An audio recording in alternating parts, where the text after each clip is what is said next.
Hey, what's going on, everyone? How's everybody doing? I'm excited to be here tonight. What a cool episode of the Acolyte, episode 3. Destiny was the title of the episode. Pretty emotional one, this one. A lot of people, a lot of comment, a lot of people.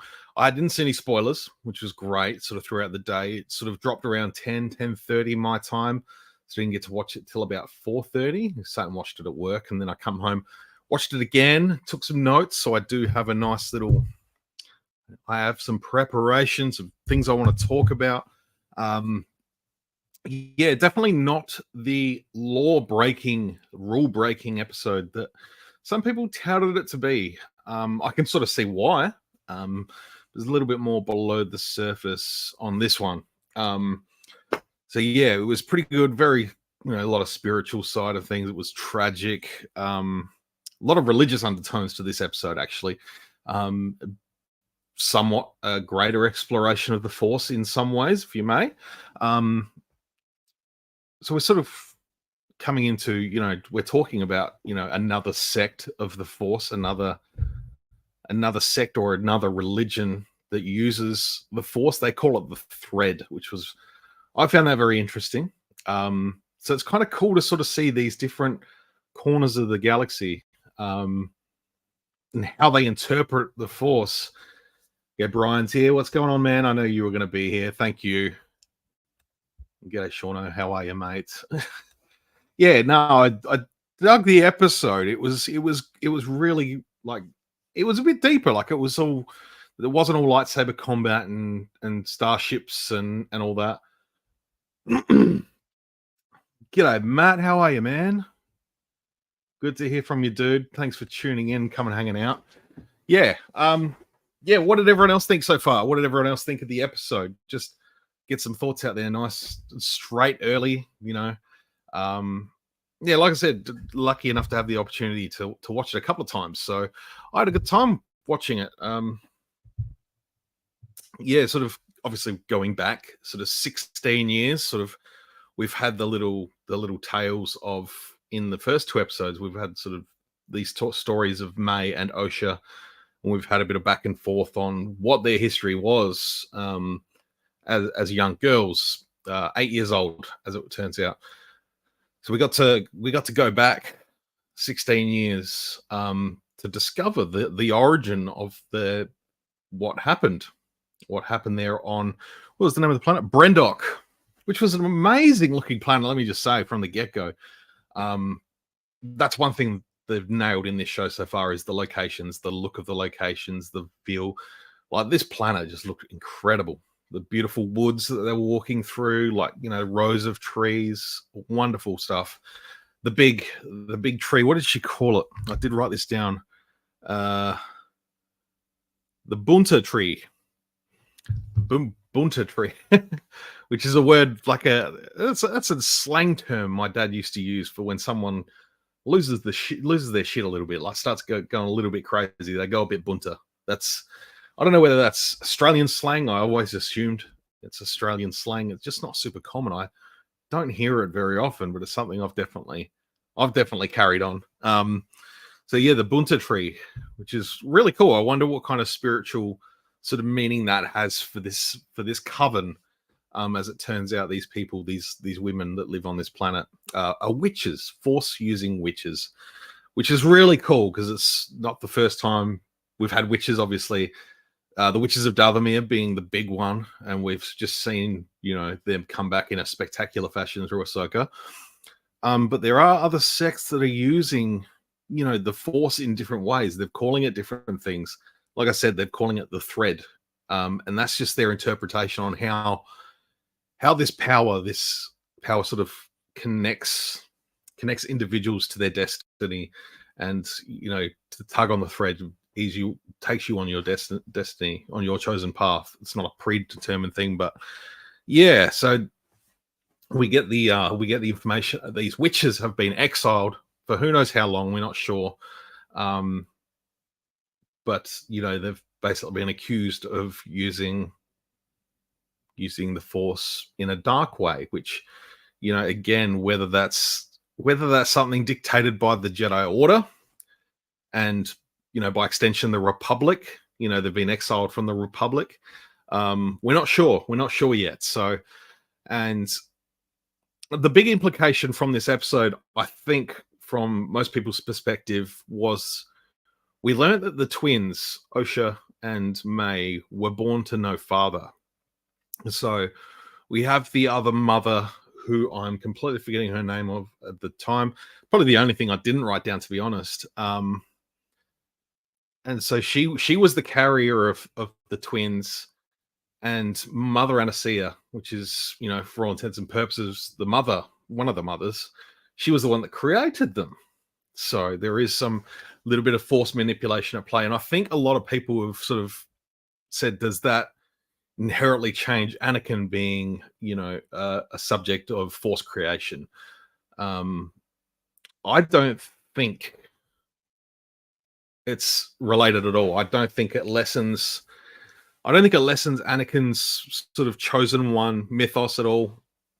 That's very much ingrained in Jedi prophecy, not necessarily anything else. Whereas it sounds to me like these twins were potentially it wasn't the force at work here. This was manipulation by Mother Anastasia, the witches. This is more of a manipulation than the force just creating life. I just want to see some comments here. Yeah, midichlorians, exactly right. And we saw young Corbin there taking a blood sample from young Osha there. Obviously checking the midichlorian count, making sure that's something that's one of the early signs of the Jedi's downfall, is taking the science on too much above the Force. Matt says, I'm really digging the new characters, and this one was really cool to see another society's take on the Force. Reminded me of Jason's Force Quest in New Jedi Order, learning from other Force groups. Definitely, man. That's probably the big thing that I took from this as well. It's that there's been a lot of quote unquote news articles going around about Lucasfilm wanting to change the way the Force is from George Lucas's vision. I think what this is actually doing is expanding on it.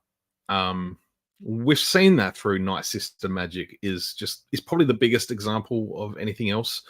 The way the Sith see the Force as something else, or what, from the dark side. The Sith don't see themselves as evil. They are, but they don't. It's blurring those lines a little bit, but it's also expanding it. There's, even on our own planet here on Earth, there are multiple religions, but they're all steeped. There's a lot of them that I'm not a religious person at all, so you have to forgive me if I'm completely off the mark here. But from my understanding, each religion has their own sort of interpretation of a greater being, that sort of thing. They've all got their own different aspects of religion, and this is exactly what it is. The Force is the interpretation of the Jedi. It doesn't mean it's the correct one. It doesn't mean it's the the 100% bona fide. It's like one religion sort of saying, no, we're the only correct one. It's not the case at all. There's these other sects out there, these other religions, and we're talking about these witches from Brendok. I'm waiting for someone to name their kid Brendok. I see that becoming like a popular name. I think I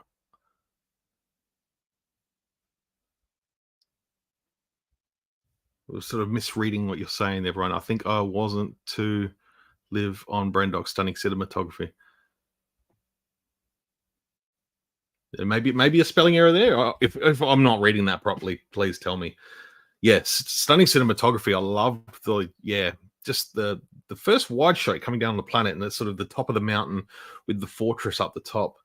And even when we go to the bottom of the fortress and it looks up, and even when she brings the twins back to the sort of communal grounds there at the fortress, at the castle, It's just, you know, there's a little bit of a hive of activity. There's people sort of in the background milling about and doing stuff. I love that sort of just what I spoke about this last week with the first two episodes. There's this extra sort of liveliness to the backgrounds. It's you're feeling it. You're feeling it a little bit more. And I did put that down to you know, Boba Fett. Book of Boba Fett didn't feel that same way. To me anyway. It may have, like, for example, with Boba Fett himself, you know, when he was out with the Tusken Raiders, he was very, you know, very much out there just with them. But even then, walking the streets of Tatooine, it just didn't have that same sort of buzz, that same sort of feel. And yeah, again, I'll put that down to, you know, COVID restrictions at the time of filming that series. But you know, we're in full fledged here, and you know, even just watching the little bit off topic from the Acolyte, but the Outlaws trailer that dropped yesterday or the day before, the gameplay trailer, I think it was yesterday. And just watching KVS like walk around these planets, and there's people sitting around doing stuff, and you know, she's in a bar, and there's don't think it was an Athorian. You know, someone sitting at a table when there's like a low lamp sitting over on the table, and there's like moths flying around. It's just this little lively bits and pieces that I really love seeing. Oh, want to live on. Fat lingered on that one. Fat fingered. I know what you're talking about. All good, my dude. All good. I know what you're trying. I know what you're saying now. Perfect. Yeah, no. That's. It just seems like a nice place to live. You know, just go and just chill out under the bunta tree. You know, just listen to some tunes, read a book. You know, just mellow out and have a beverage. So what else have I got here in my notes that I wanted to talk about? Yeah, so we're sort of getting back into the past of the girls, and you know how they're very much raised as twins. You know, there's this whole what were they saying, like, you know, the power of two, the power of one. You know, we are two, but we are one, sort of thing like that. And it's you see this right at the start where she's striving for individualism. She wants to break off from what she's been told to, which is you know, it's interesting because she's going to go and become a Jedi, which, you know, they're very much they're not stripped of their individuality, but I'm trying to find the words. Anyway, so she's basically striving for a little bit more. She is, you know, she's the Luke Skywalker. She's the Anakin Skywalker. She wants to get off of this rock. She wants to see the stars. She wants to see the galaxy. She's using the Force there under the tree right at the start on this butterfly, and she's just sort of treating it. And then May comes, and you know, she definitely is using the dark side to influence this thing. You know, whether it's in torture to, you know, get on Osha's nerves. That's how it came across to me anyway. But yeah, you're sort of starting to see through this episode the way they sort of splintered apart, and you know, Osha wanted to continue on, you know, her own path, a life of peace, whereas May was very much like, no, you know, we've got to do this together. You've got to stay with me. I'll do what it takes to keep you here. So in a sense, she's the one becoming this sort of strong, you know, almost powerful sort of almost a slaver in a way, like, you know, they're forcing her to live this particular way of life because she obviously hasn't discovered that desire for the freedom and to go out and see the stars. But I really liked the contrast between the two. Even though it's with their outfits, I was looking for just subtle differences in their outfits to try and pick them apart. They're very similar looking. Obviously, they're twins. There were definitely differences with the young girls. Obviously, there are the older version from the first two episodes. She's both played by the same actress who absolutely nailed it. So I'm interested to see those two on screen together, how they managed to pull that off. I think that'll be particularly good. But yeah, with the young girls, you know, after a couple of scenes, I managed to work out which one's which. but yeah, I was just looking for those visual cues to sort of go, all right, well, at one stage I thought one had like a red belt, one had a blue belt, and I thought that was going to be the visual nod to, which one is Osha, which one's May. But I'm really liking where that sort of went throughout the series, throughout the episode. One thing Osha's very much sort of, like I mentioned, she's the one that's craving the adventure. She wants to get off the rock. She's very much Anakin. I found there were a couple of little nods, a lot of similarities to Anakin in some senses, whether it was just like intentional, visual sort of cues to put you on that same page as little Lenny. Little Lenny. Because the first thing was, I can't remember which order they were. No, it was when she was talking to her mother and she basically, asking, basically saying, I want to become a Jedi. She looks up at her mother and says, will I ever see you again? That's Anakin going straight to, speaking to his mother on his exit from Tatooine with Qui-Gon. And, again, there's that similarity between Qui-Gon Jinn and Jedi Master Soul here, which, they're both very compassionate Jedi. They're both following the will of the Force, probably more so than a lot of other Jedi. So there's that nice sort of similarity there. And even just a little scene with Osha packing her bag. She's got on her bed and she sort of picks up her toys. It's sort of, Anakin sort of walking around his room. He's packing his bag. He's, keeping what belongings. He flicks on 3PO and sort of says, sorry I didn't get to finish building your 3PO. You've been a great friend. She's just sort of looking at her toys in that sort of same way. This is a comfort that she's had for a long time that she's going to be saying goodbye to leave everything behind, to go follow this path, this dream to become a Jedi. I don't know why so much hate for Disney stuff. I thought tonight's episode was fantastic. It seems a good series to me. I'm with you, man. I don't get it either. I think there's just a lot of very, very bored individuals out there.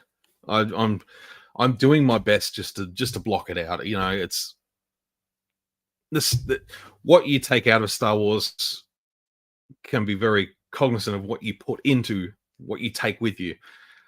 Star Wars is like the cave on Dagobah. You take, Yoda says, Luke goes, what will I find in there? Basically, I'm paraphrasing. And Yoda says, only what you take with you. Whereas if you've got a lot of hang-ups about the choice of directors and actors and the diverse range of actors in terms of, race and gender and all that hullabaloo, whatever you want to call it, if you're carrying all that sort of that weight, that baggage, if you're all that outside crap, if you're carrying that into Star Wars, it's going to be there for you. It's going to present itself to you. So you're not going to enjoy it based on that. And yeah, there's a lot of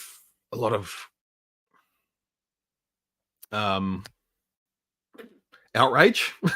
It's not outrage. It's just pretend outrage. Leslie Headland, the director and showrunner, she was once an assistant to what's his name? Old Slimebag, Harvey Weinstein. But Harvey Weinstein worked with a ton of people that didn't turn out to be slimebags. There's a lot of people he would have worked with directly over the years that, were just people doing a job. It doesn't put her in a bad place. There may have been some influential decisions back then when she was working for him, but that's for her to know and work through, get over. I'd say most of us working in different fields over the years, we've all had crap bosses and, we've all worked with people that we don't agree with. And, some people end up being complete tools. It doesn't define who you are today. It's just, there's this whole crash, outrage, instant rage at something just because this is something that's happened. You've got to spend some time to think about this stuff, people. Like, I know I'm probably not talking to anyone here in the chat. Everyone's chill, cool. I try to keep a very positive outlook on Star Wars and my fandom. And that's mostly for my personal enjoyment, to be honest. Because again, what I put into being a Star Wars fan is what I bring out of it as well. I walk into new episodes of the Acolyte with, oh, I wonder what they're going to do. It's a sense of wonder. It's an adventure. It's escape from day to day life. You're saying your own day to day life's not too bad.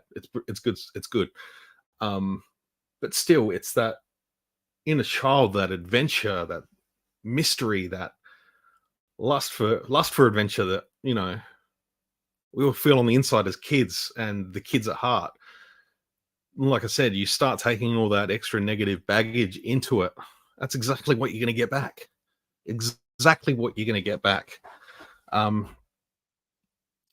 So I'm not going to spend too much longer talking about that side of things.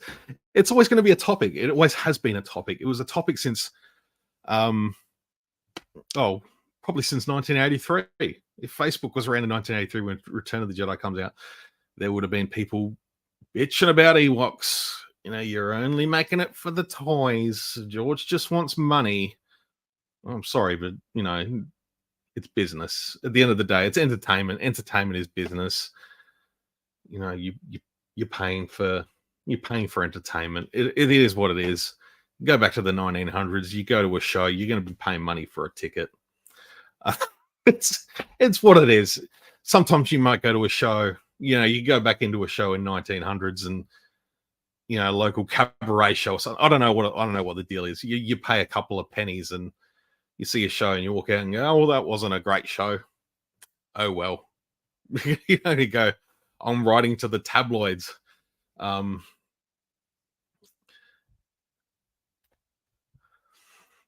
only slight negative I first had being a twin was the trope is one is evil, which I'm a bit tired of, having heard all the jokes, insults growing up, but more nuance is being revealed. I'm sure you have, man. I'm sure you guys have. Yeah, that was probably for me too. Like, I thought when that was a reveal that it was a twin, it was like, we're playing the twins thing again. We've done it, Luke and Leia. There's been the old Republic twins. I can't remember their names. There was the video with the cool Jedi, Sith, whatever. But yeah, like you said, nuances being revealed, bits and pieces. I don't think it's necessary. It doesn't look like it's going down the path of one in necessarily evil. I think it's just misguided, perhaps. But that takes me on to my next point, which is the whole purpose of the witches here, and Mother Anastasia's creation of the twins. There's one line that really jumped out to me, and she says, "What if the Jedi find out why we created them?" So that's the one line that sort of says there's more at play here than just this coven of witches that are trying to hide these twin girls. Basically, they're very powerful.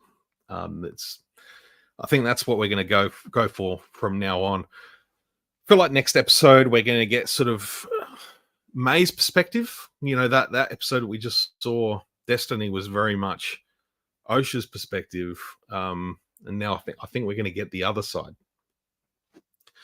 Whether it's I don't know. I don't know how much they're going to play on that, specifically from her childhood perspective. Whether they'll spend too much time on that, because it could end up just being, Ryan Johnson did the three different versions. I can't remember what he called it. Luke's sort of recoiling of his conflict with Ben, Ben's recall from his conflict with Luke, and then it was the actual thing. I know it was sort of named after one of the Kurosawa films. It's on the tip of my tongue. Forgive me, folks. I'm sure you know what I'm talking about.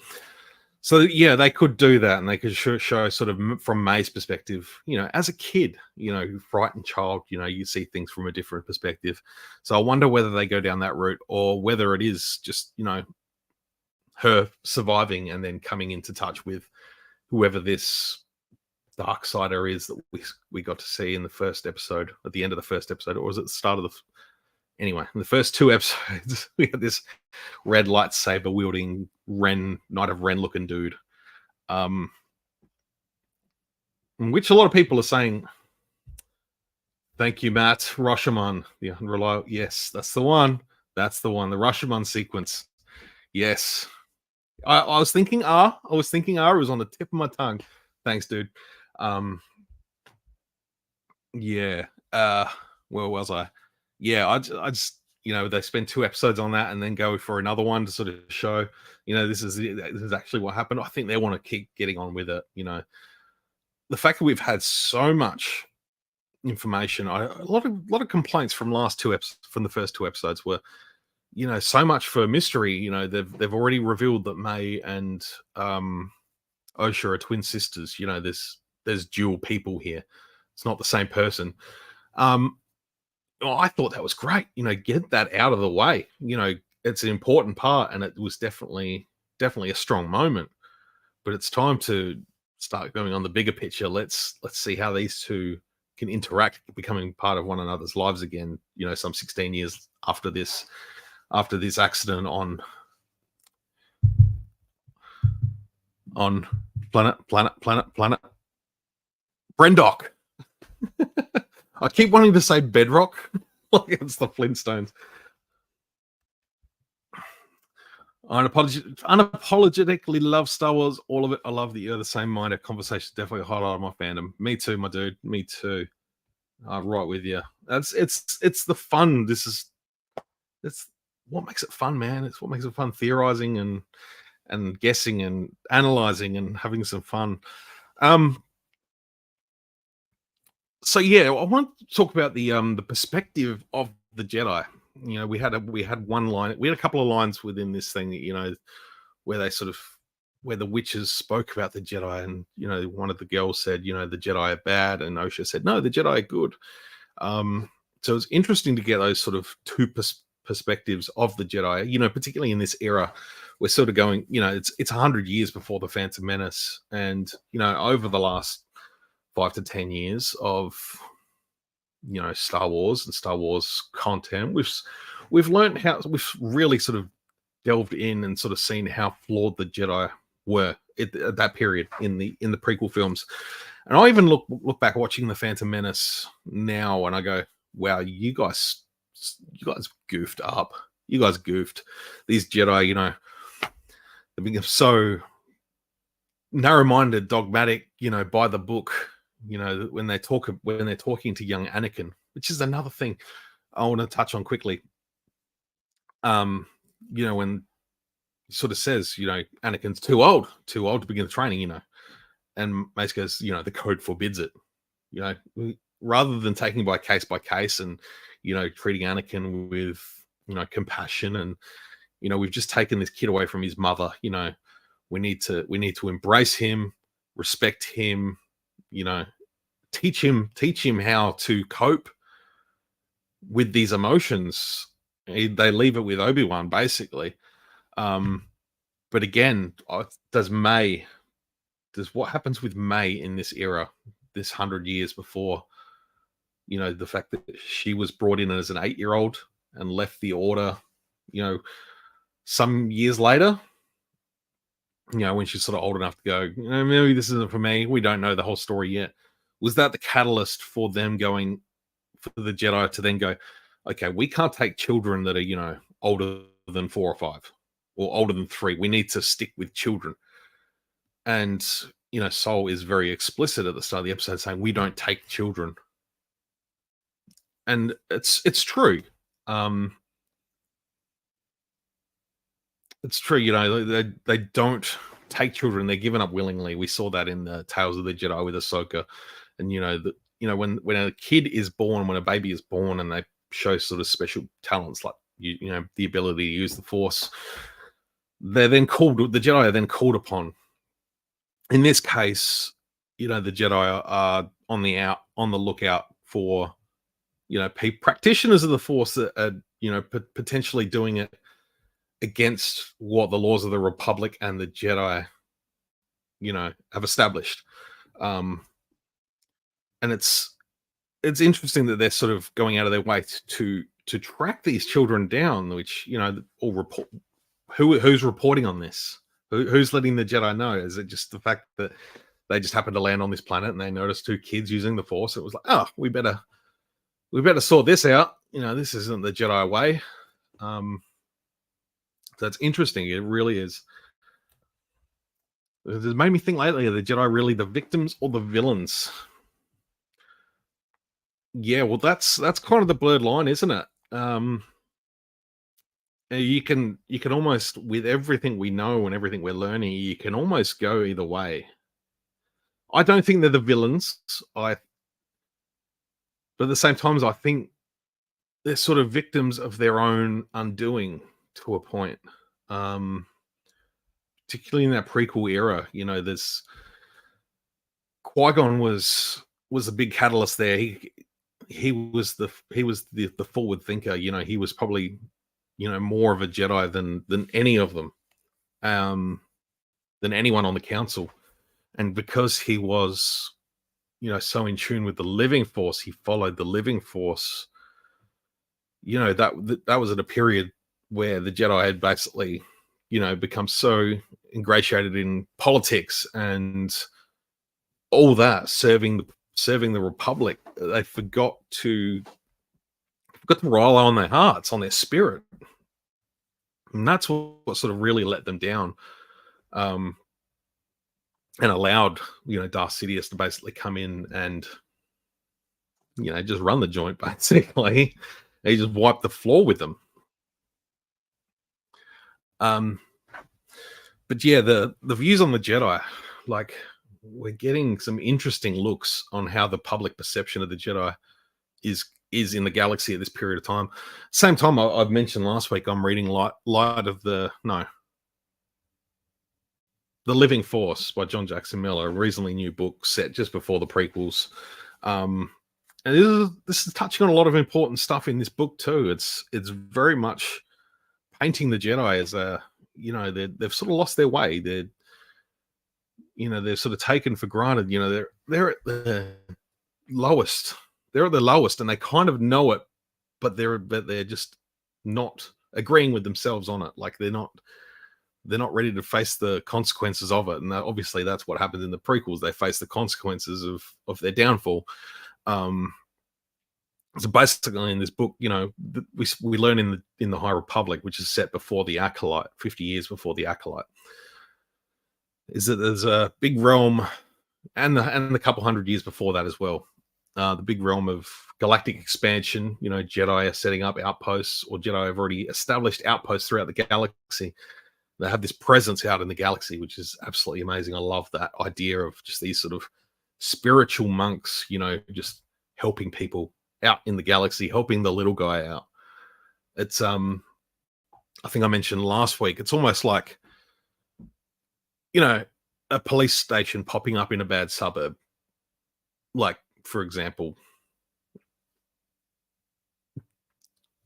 Sean will know. Mr. Peter Brady there, he will understand. Popping up a new police station in the middle of Davern Park. All of a sudden there's this protection ring. There's this support network of police. The crime starts to dip down. It starts to numb. They start helping local people get their lives in order.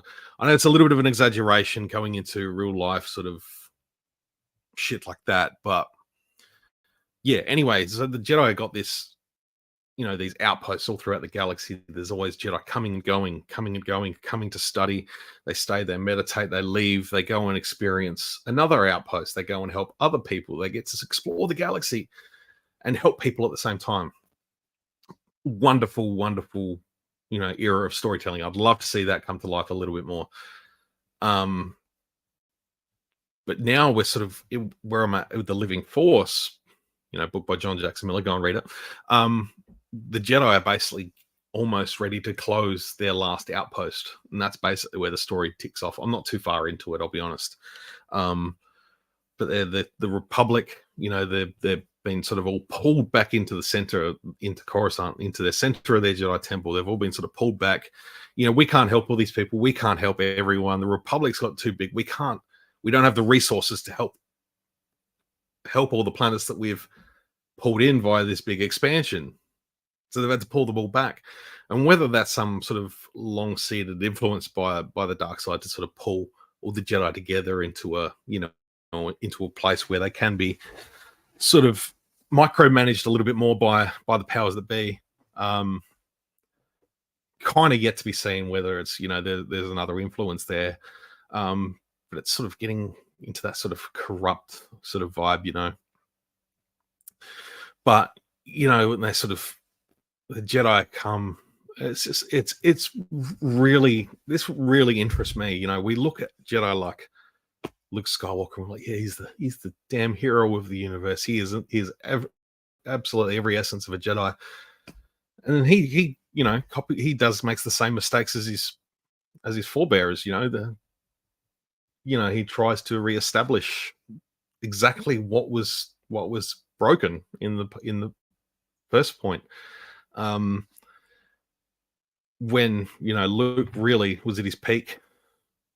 I don't know. It's when Luke really became his most powerful when he was able to allow his compassion to bring about his motivations and trust in the living force.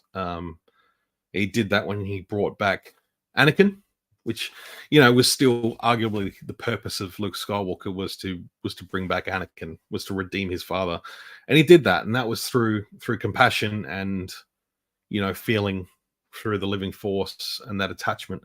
And then again, when Yoda spoke to him on Arc 2 and said you got to learn from your stuff ups, you got to learn from the mistakes, you got to teach not only your strengths but your weaknesses, so then those people can then learn from them. And it's this ongoing thing. And that was when he finally thought, well, it was a compassionate act for him to be selfless and say, all right, well, there is someone super capable in Rey to be able to bring back the Jedi and do what she needs to do to save the day. I need to give them a chance. Yada, yada, yada. He comes back. He does the most badass Force thing in history and says, see you later, But he's still always going to have that direct influence. But sort of seeing the Jedi sort of beginning this sort of downfall, it's going to be a slow burn. I'm still excited to watch the Jedi in this era. I think it's a lot of fun, this High Republic era, this late High Republic. It's definitely the end of the High Republic, but I'm even looking back at the second episode. Second episode with Vanessa Rowe. So for those who don't know, she's a character in the High Republic. She's the green bald lady. Jedi, super cool. Can't wait to see her in action with her light whip. Anyway,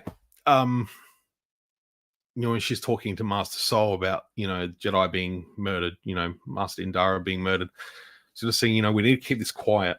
So I'm wondering whether her intention there is to keep it quiet from, the Jedi Council, or whether she's trying to keep it quiet from the public, because if, that could tarnish their reputation as a galactic peacekeeping force, so the Jedi is able to just be murdered. This stage, the Jedi are looked upon as like these godlike warriors that, untouchable. That's, when you meet young Anakin, he goes, no one can kill a Jedi. That's the reputation that Jedi have throughout the galaxy. These undefeatable, unkillable warriors, these monks, these bigger than life dragon slayers and monster chasers and adventurers and whatever have you. We're sort of seeing, if that public perception was to change and say, well, a regular assassin was able to kill this Jedi with a knife, how many more would play copycat and try to do that? So it's definitely a lot of interesting parts to this era, and it's nice just to sort of sit back and dig a little bit deeper and try and think of this stuff, because like one of the first things I saw today was just like, oh, that was a crap episode. Like, that was what I saw online, and someone just said, no, it was crap. It was crap, boring. I didn't get anything that was boring out of that. I was transfixed to it. I was paying attention. I was listening to the dialogue. There's so much more to Star Wars than just lightsaber fights and space battles. which I love. Don't get me wrong. We're going to get some of that. We've seen it in trailers. We've seen lightsaber duels. We've seen space battles. We're going to get some cool stuff in this series. It's going to be great. You're going to take the sort of, again, like Matt said before, there's nuance being revealed, and you got to sort of just feed on that a little bit. We don't. It's not a 2-hour movie. You don't have to jam so much crap into a 2-hour movie in the cinema. You've got time to tell stories here, flesh out characters, play on that nuance, play on those little bits of dialogue that are going to go, hang on. You'll go back in, 3 or 4 episodes and go, hang on, that actually relates back to something that was said there. That's what I'm saying about Mother Anastasia, sort of saying, what if the Jedi found out why we did this, why we created these twins? That's going to do it. I think that's where this depth comes from. And as an observer, someone who, Star Wars is my escape, and I like to take a lot of it on board, and I like to analyze, and also, like, in 2 episodes, I might go, wow, I was off the mark. Well, I thought I'd had all this stuff sort of worked out in my head. Like, I've already been here for 45 minutes talking about this episode, and that's longer than the episode went for. And no doubt at work tomorrow, we'll spend a lot more time talking about this as well. I'm going to do a podcast next week, Punch It podcast. Guess right here in Collectibles. Please come and listen. It's on our YouTube channel, not mine, the other one. I'll put a link. Come find it on the website anyway, guessrunhere.com. So yeah, next week we're going to do a bit of a chat on this week and next week's episode. Every couple of weeks we'll do an episode. So I'm looking forward to spending a lot of time, talking about this episode. It was a nice change of pace too. We got, right in with the first 2, which I love that they showed the first 2 episodes back to back in their first week. Really sort of sets the scene, sets the pace. And now that we sort of go back and go, all right, now we got a little bit of,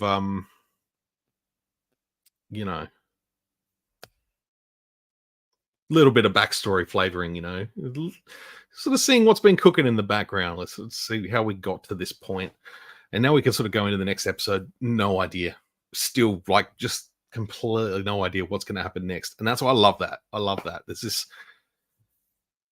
It keeps me hungry for more. It keeps me wanting more. It's the same as the old 3 years between Star Wars films back in the prequel days. You 3 years you had to go and consume visual dictionaries and vehicle guides and read the novels and buy the action figures and wait for the videotape to come out. And it's only a week, so you've got a little bit of time for water cooler talk at work. Come on here on YouTube, and we've got this accessibility now where I can talk to people from down the street to Brian's over in the US and Matt's over there in the UK, all corners of the world, and I get to talk to you guys like each week. Like it's amazing. It really is. We're living in a completely different era. So I just want to see what Matt says about the comment here. Netflix has dropped everything at once. Binge watching has ruined attention spans. Agree 100% there. It was the same as Andor. Some people aren't actually engaging each week and actually listening to what people are saying. Yeah, 100% with you there, man. Like it's... So I'm just going to leave that comment up while I'm talking about it. Yeah, I agree 100% because you're not having that time. You're not indulging. We were like... I'm guilty with Andor the first week. Granted, I was in a different, space, mentally, physically, just life was not in a great spot when Andor was being released. So I wasn't giving it the attention it deserved week to week. I was playing it on my computer as opposed to a big screen TV. I was sitting there, I'd be sitting there half on my phone. It's not until I sat down and watched it, I didn't turn my phone off, but I put it aside and I paid attention to Andor, and that's when I really fell in love with Andor. I was never sort of pulled. I never really thought this was bad on my first viewing. It was never like, oh, I'm bored of it. This isn't grabbing me. I just wasn't in the mental space to really be captivated by what was happening. But when it was all done and I was able to go and rewatch, revisit, I've done that multiple times now, and it's such an engaging series. Um, but yeah, I much prefer the week to week. Again, it drags it out. For what cinema experiences we're not getting, I hope we get some Star Wars cinematic experiences very, very soon because we're missing it dearly. I'm missing it dearly. Being able to prolong a release of a series like this over a month or two, it's essentially 8 weeks, isn't it? 7, 8 weeks. Be able to drag that out, discuss it in the meantime, water cooler talk, you know, and be able to sort of soak it in. You get a little bit more out of it rather than going, oh yeah, Stranger Things dropped yesterday. I watched it. I watched the whole season. I stayed up late last night and watched it. Like, cool. Did you soak any of it up? Did you enjoy any of it? Like, what was I don't know. It's just it's weird to me. I don't do TV like that. If it's available, like I might go, oh, tonight I might watch an episode. Tomorrow I might watch a couple. Then the weekend I'll watch 2 or 3 over the weekend, and I'll still space it out over a few days. But I can't binge. I'm just not a binge watcher. I tried to with the prequel trilogy in the cinemas a few weeks ago, and I was just like, no, I got to get home after episode 2. Like my bum was sore. I didn't want to sit there for that long. I'd fidget too much. But yeah, in terms of ruining attention spans, everyone's just, like I think I may have mentioned it earlier. Like after those first 2 episodes, everyone's like, well, you know, where's all the answers? I haven't got all the answers. What's happened? This is meaningless. This is nothing. This doesn't mean anything. You're not even 2 episodes in. Just enjoy it. Just soak it up. Enjoy the ride. Have some fun with it. But yeah, before I wrap up tonight, gas bagging for 50 minutes, and I'm starting to need a beverage, to be honest. Yeah, new couple of new action figures got revealed earlier today. I don't have any pictures, and I just saw this comment. The Wookiee Jedi slapped me down. That's just slay. Did you really say that, Sean? That's just slay. What are you, 16? My good friend, Mr. Palpatine, 1975. How are you, sir? Yeah, like I was saying, some new action figures got revealed. Obviously, we've got the Black Series version and the Vintage Collection version of Osha. Very exciting. Very excited to have at least the Black Series one. I'll get the Vintage one at some point. As I've mentioned numerous times already, that Black Series has more offerings for the Acolytes. So I'm just going to start there. Eventually, I'll get the other ones from the TVC, so that'll be cool. Also got another Black Series. I think it's going to be a Walmart exclusive, so it should be available to everyone. The Shin Hati that comes with a robe this time. I just think of Waylon Smithers going, she's got a robe. She comes with a new robe. Yeah, that's not too exciting. I've still got a couple of extras of those 2 figures. I bought extras.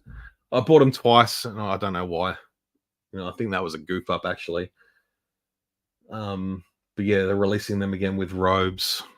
So yeah, if you missed out on them, cool. But and then there was some new Holocom collection figures. I think there was May from the Acolyte. There was I can't remember. And then there was Ezra. But yeah, those Holocom figures can go jump in the ocean because yeah, at least no one will ever see them under the water. They're terrible. Good news though, the HasLab, for those in Australia and New Zealand, the HasLab Cantina, Mos Eisley Cantina, is up for grabs on Zing Pop Culture and EB Games, joint, go to Zing. And the massive canteen, which I'm going for. I'm going to be back in this damn thing. Only $100 deposit, which is sweet. So that means I've got about 14 months to chip away that other $900, which is just perfect. Awesome.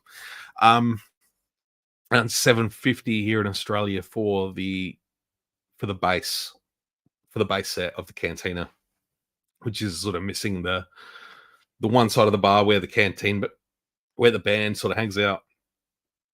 And that's a good set for shelf display. But yeah, this thing's going to be a coffee table playset. I think in a nice year, 14 months to worry about that. So I'm going to be whacking down my $100 deposit on that in the next week or two.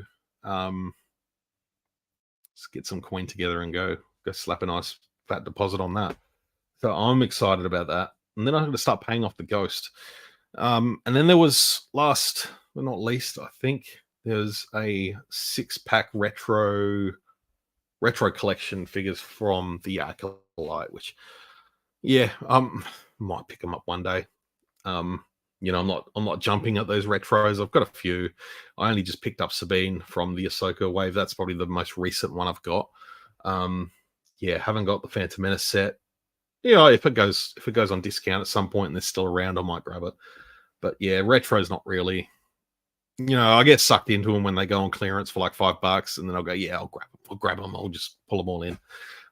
Which is basically what I did with Kenobi and the Mandalorian wave, I think. I can't remember. So yeah, some cool stuff on the horizon. If you're in Australia and want to pre-order some stuff, come to kesselrunhair.com. Come check it out. I'd love you to come and have a look at our 3D props and diorama pieces that we are very proud to have designed in-house.